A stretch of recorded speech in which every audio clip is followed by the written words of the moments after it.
Hallo, mein Name ist Katalin Wager und als Projektkoordinatorin bin ich Teil des Teams von Mekosa MINT-Career hier in der Koordinierungsstelle Genderforschung und Chancengleichheit Sachsen-Anhalt. Mekosa MINT-Career ist ein Mentoring- und Coaching-Programm in Sachsen-Anhalt für Studentinnen und Absolventinnen im Bereich der MINT-Fächer. Dazu gehören natürlich auch die Doktorandinnen und Postdocs. Mit dem Projekt Mekosa MINT-Career bieten wir Frauen Unterstützung bei ihrer beruflichen Orientierung und ihrer Karrierebildung in Wissenschaft und Wirtschaft und wir bieten Motivation, Empowerment und Stärkung der eigenen Persönlichkeit. Dazu arbeiten wir mit erfahrenen Trainerinnen und Wirtschaftsunternehmen aus unserer Region zusammen.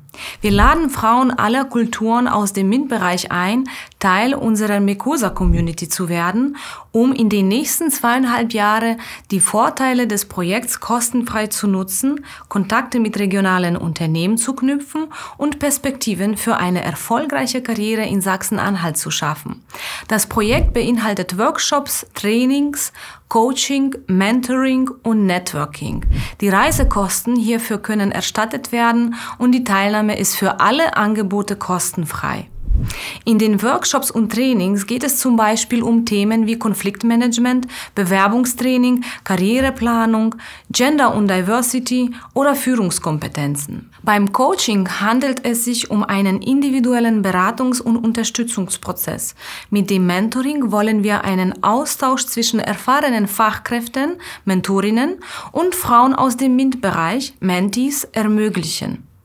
Die berufliche Entwicklung, das Selbstvertrauen, Leadership und Erfolg sollen im Rahmen der Mentoring-Beziehung gefördert werden. Also, liebe MINT-Frauen, nutzt dieses High-Quality-Programm, um eure Karriere aufzubauen. Besucht uns in unserem Büro an der Otto von Guericke Universität, informiert euch auf unserer Webseite und folgt uns auf Instagram.